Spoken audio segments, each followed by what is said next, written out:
BJ Mafia, what's poppin'? So Jags fans, last night was the first night of the 2023 NFL Draft, and the Jaguars took offensive tackle from the University of Oklahoma, Anton Harrison, with the 27th overall pick in the draft. If you saw last night, I did make a quick reaction video, and I kind of gave my quick thoughts about the draft pick last night from the Jaguars, going from pick 24 down to 25 and then moving back again to 27 to go and take Anton Harrison from Oklahoma. But in this video, I'm actually going to be doing a full breakdown and really talking about Anton Harrison and what he's going to bring to this Jaguars team. At the very end of the video, we'll really do some film breakdown and really get into what he did in these last two seasons with the Oklahoma Sooners. But Jags fans, before we actually get into today's video, if you guys could, go ahead and drop me a thumbs up. It takes 1 second and it helps me and the channel out tremendously. Make sure you guys hit that subscribe bell to stay tuned if you guys want more Jaguars content. And make sure you guys also go ahead and follow me on my socials, especially on Twitter.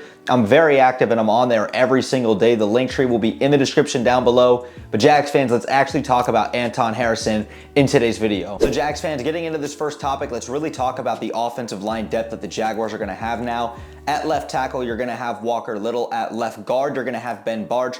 Then you're going to go Luke Fortner at center, Brandon Scherf at right guard, and you're most likely going to put Anton Harrison at right tackle because if you remember correctly from yesterday's news, Cam Robinson will be suspended at least for the first beginning part of the season due to performance enhancement drugs, which that's definitely a big blow to the Jaguars, and I'm sure that kind of factored into the Jaguars getting Anton Harrison. You look a little bit at the depth, and you've got Tyler Shatley, and you've also got Josh Wells, a swing tackle, Darrell Williams, and there's probably somebody else I'm missing off the top of my head. But that's what the Jaguars' offensive line situation looks like right now, and I think that they did a very good job addressing that, especially when you look at the fact that Cam Robinson is going to be suspended. I like Walker Little at left tackle. I like Anton Harrison playing the right tackle because he's capable of playing both positions with his athleticism and his size.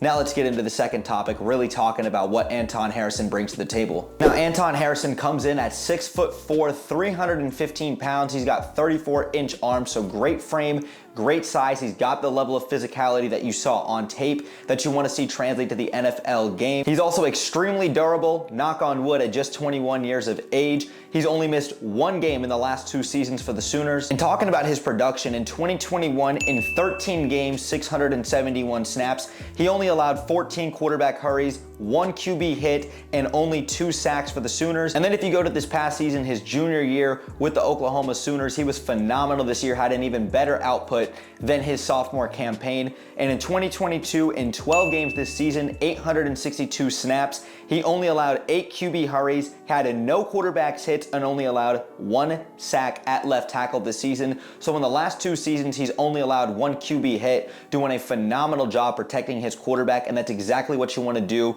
Keeping our franchise quarterback, number 16, the prince that was promised, aka Mr. Sunshine, clean back there in the pocket. Anything the Jaguars can do to help bolster this offensive line and to help make this offense even more explosive, I'm all for it. And anything that we can do to help protect Trevor Lawrence, I'm all for it. I thought that this was a phenomenal pick by the Jaguars last night. Now, a few great traits and strengths that I saw from Anton Harrison on his tape was I think that he does a great job in pass protection, really moving laterally and getting a first great explosive punch off the line of scrimmage. I think he also does a great job laterally moving his feet and keeping himself upright when in pass protection, and also does a relatively good job getting to the second level. You saw a lot of run power concepts by the Oklahoma Sooners this past season, and I think he does a phenomenal job with that. He didn't test as the best athlete as an offensive tackle, but I think his 4.9, 4.8 speed that he tested at the combine was good enough to show that he can get to the second level, and his tape really backed that up. The only issue I really saw with Anton Harrison that I saw consistently throughout the tape was sometimes he's a little bit too upright and kind of gets knocked off balance when he's getting bull rushed. Even though he's extremely physical and capable,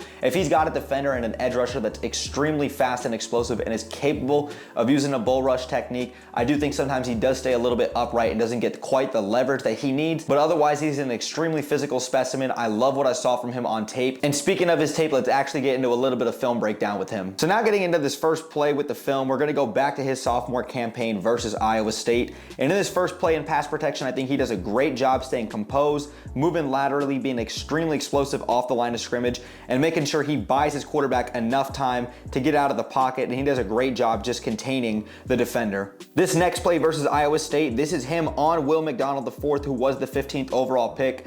by the New York Jets, and he does a great job stuffing him right here in the run game, right off the line of scrimmage. You see him getting physical, making sure he's not holding the defender, but doing a great job driving home Will McDonald. I loved that play from him. And the same thing could be said for this very next play versus Iowa State. He does a great job keeping his hands up, being physical, and continuing to fight the entire play to allow his quarterback enough time to get out of the pocket, because he does get some help from the side guard, because you do see the physicality and the use of his hands, doing a great job here. I love that play from him. This was probably my favorite play from him in this Iowa State game. Right off the line of scrimmage, he's left on an island all by himself, does a wonderful job getting off on number 55, does a great job using his hands, being physical and fighting the entire time, keeping the defender contained, allowing the quarterback to get outside of the pocket. And then this last play versus Iowa State, he's lined up again on Will McDonald, and I'm going to give Anton Harrison the benefit of the doubt here. Maybe Will McDonald did slip, but I'm going to say Anton Harrison did a great job moving laterally and pushing the defender to the ground. Now we're going to transition into his junior year, talking about this game versus Texas, and I'm not going to necessarily go through every play individually,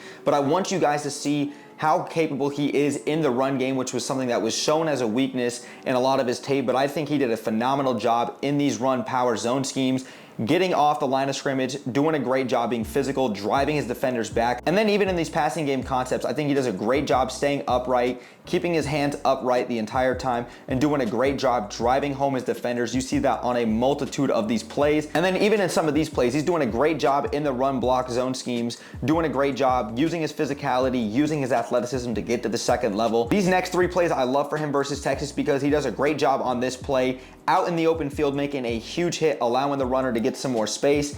On these next two plays, he does a great job being left on an island, really containing the edge defender and doing a great job just being physical, using his leverage and using that size and athleticism to his benefit. Anton Harrison put together a terrific college campaign, and especially in these last two seasons, he was a terrific offensive tackle, and he's in the names and likes of guys like Lane Johnson and Trent Williams, other Oklahoma Sooner tackles who were taken in the first round, and they are some of the greatest offensive tackles this game has ever seen. Hopefully Anton Harrison can bring that to the Jaguars. And Anton Harrison is a terrific athlete. He's shown the level of physicality that you wanted to see with his time at Oklahoma. And Jags fans, I really think he's going to translate well to the NFL game, especially being with a lot of veterans, with guys like Cam Robinson and Brandon Scherff on the offensive line. I think it's only a matter of time before you see Anton Harrison really explode onto the scene.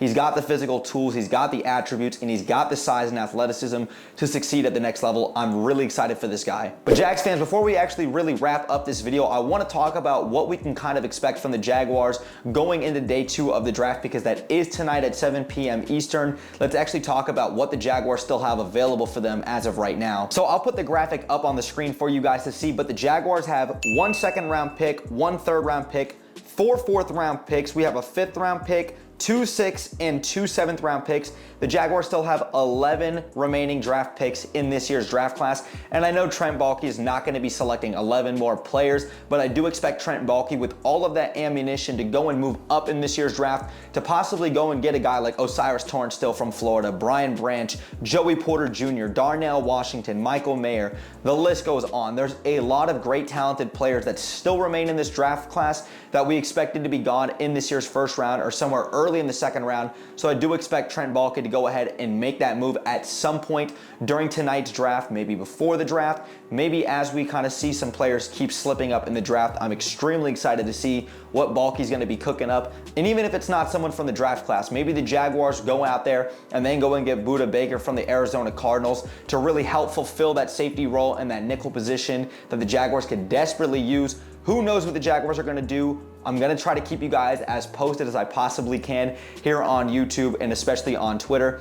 Jags fans, it's going to be a hell of a draft night. I'm extremely excited to see what Trent Baalke and the Jags are going to do tonight. But Jags fans, if you guys enjoyed today's video, make sure that you guys go ahead and drop me a thumbs up. It takes 1 second and it helps me in the channel out tremendously. And make sure that you guys also hit that subscribe bell to stay tuned for more Jaguars content that I do here on YouTube. And like I said, make sure that you guys go ahead and follow me on my socials, especially on Twitter. I'm very active and I'm on there every single day. The link tree will be in the description down below, so that you guys can go ahead and check that out. But Jags fans, thanks again for sticking around throughout the whole video. Anton Harrison, welcome to Jacksonville again, my brother.